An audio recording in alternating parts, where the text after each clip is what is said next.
Well, one of the things we do to kind of to wrap up is we go through our shoot, move, and communicate round, which is more rapid fire questions. They start off maybe a little short answer, and then the last final couple questions you can expand on more. Feel free to do so. And then, of course, my co-host, Mr. Harris, has any funny stories he'd like to jump in at any time. Do Feel my free. best. We might have some stories, but I don't think we could tell them on Yeah. here. That Well, that's what editing's for. So. Yeah. But I think a lot of people would probably appreciate this. So the first question we'll open up is just, as far as accomplishments competing, what is one of your accomplishments you're most proud of in bodybuilding? We touched on it today. I think winning the Mr. USA was one of my greatest accomplishments because it's really getting over that first huge mountain of bodybuilding is like, man, I gotta turn pro, and then after that it's like, all right, we got another mountain to climb. But that first mountain was one of the greatest accomplishments. I think your first pro win was great, and winning Arnold was great, but to me, the turning pro was one of the best moments in my career. Good deal. All right, next one. What an accomplishment outside of competing that you're most proud of? What would it be? Well, initially it was when my wife was pregnant first, but we're gonna. I just know that feeling of when she got pregnant, and that feeling of like the greatest thing I've ever. Besides that, I would say probably like meeting my wife. Like she was my angel. Like it, and that to me was something that you can call an accomplishment. There you go. Good stuff. Awesome. I thought I was going to say finding out my wife was pregnant. That's good. Good stuff. Yeah, I think we can all agree we all married up. So congrats to us. Way right? outpunted our coverages. Exactly. I said that analogy the other day, and everyone looked at me. I was like, never mind. They don't understand football. It's all good. Yeah. Basically, it means I was here and she was here. So anyways.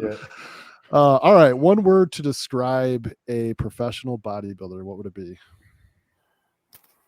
Dumb. No, I'm joking. Most people like bodybuilders are dumb. I think they're motivated. I think many are motivated. If I was to say one word. Good deal. And then one word to describe a successful entrepreneur. What would it be? Obsessed. Yeah. Good deal. All right. Well, shifting gears back to bodybuilding, you get three options here. If you had to miss one, what would it be? A meal, a night of sleep, or a training session? I've done all of them. I think sleep. I think people underlook the value of sleep. Sleep is ultra important, and I realized it when I started getting better sleep. Meals are very important, but I think we can miss a meal and be okay. Justin taught me that. He's like, when I was working in EMS and fire, if I didn't catch a meal, like I wasn't stressing about it, because if we were at that level where if we missed one meal, we were going to shrink, all our muscles going to disappear. Like we would not exist as a human race. When you think about it. So to me, missing a meal is something I could do. Good deal. And if you had a word of encouragement for a young up and comer, or maybe a couple words, what would it be?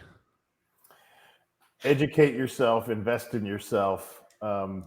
Listening to guys like Justin Harris, very vetted, credible sources, not just believing everything you see online. And, education or knowledge is power in bodybuilding. Good deal.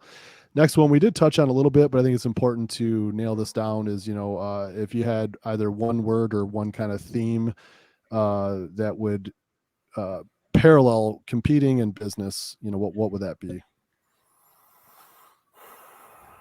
I think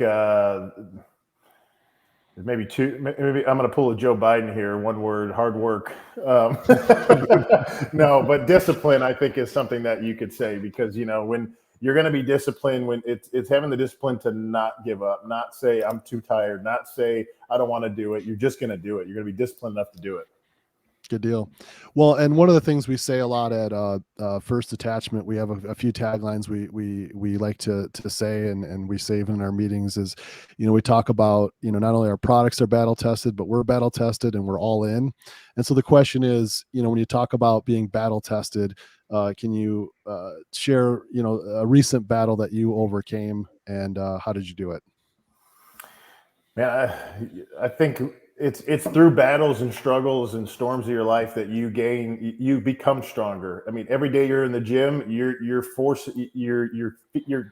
resistance is making you stronger.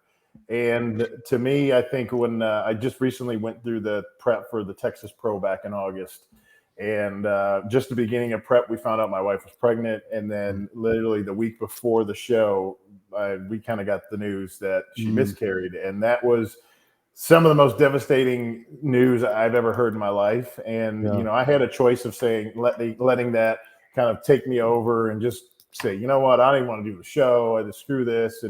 But I had the support of her and then the support of my family, but, still kind of still having the fortitude just to say, and the confidence in myself to say, all right, we got to put ourselves together and just focus on what our goal has been the last several months. That was something I had to overcome that really was a difficult thing. No, I really appreciate you sharing that. I think that's going to be helpful for a lot of people out there. Thanks for sharing that. All right. Anything from my co-host, Mr. Harris? I thought he was going to, the first prep we did together, I thought he was going to tell me this is battle tested, but I used to ask guys, because I used to not give any cheat meals. I kind of, I've learned that they happen whether you give them or not. Yeah. So I've learned they happen whether you give them or not. So it's better to try to find a way to implement them in a way you can account for. But back then I didn't. And I would ask guys after the prep, what their cheats were and find out, And so I asked Steve and he's like, no, I didn't cheat. I'm like, dude, you're 18. Yeah, I just murdered you for 12 weeks. You say, no, I didn't cheat. And finally, I'm bugging him like, dude, Steve, just tell me. It's cool. The show's over. You won. You're a team national champion. You know what? So he looked and he's like, one time he said eat 10 almonds. I had 11. That's true. Oh, God. So there's a little bit how we're all hardwired, right? So, Well, good stuff. I really appreciate you, Steve, joining us tonight. Where can people find you? Man, I'm social media. People obviously I'm not as social media savvy as a lot of guys. I'm not on Snapchat and all that. So Instagram, Facebook are my main outlets. I got banned from Twitter, I guess, from voicing my opinions. So those are my main outlets to contact me. Yeah. Good deal. Well, hey guys, thanks so much for tuning into all that fun YouTube housekeeping stuff. Be sure to like, subscribe, turn on notifications. You have comments, as we like to say, in the comment sections below, right? Definitely fire your questions in the comment sections for future content you like, or if you have any questions for Steve and Justin. But as always, guys, stay battle tested, be ready, and to forge through those battles as they come your way. Thanks so much for joining us. Real quick, hold on. For those guys that want to see how long ago, if you just search Justin Harris, Steve Kuclo workouts, we were the OG YouTube. Yeah, it's like 2005, 2006. We had like just the shittiest camera that we would have. I mean, it was like a Polaroid for videos. Yeah, it's like a flip phone. I remember because we'd take a video and if it was a really good lift, I would be so pumped I'd want you posting it. And so I remember I'd go to work and be like, Steve, you haven't posted it yet. He's like, it's still uploading on my computer. My 56K modem is taking forever. Well, I had to use the phone. I have to say there was one where there's like this little corner of my pants, and I'm like, I told you I knew Steve and Justin. That's my damn leg in that video. That powerhouse on grass shit. No. There's some epic videos that we have. So yeah, look them up, guys, if you want some old those are fun days. Training times. They're still up there. Training motivation. Good deal. All right, again, thanks so much, guys. We'll see you.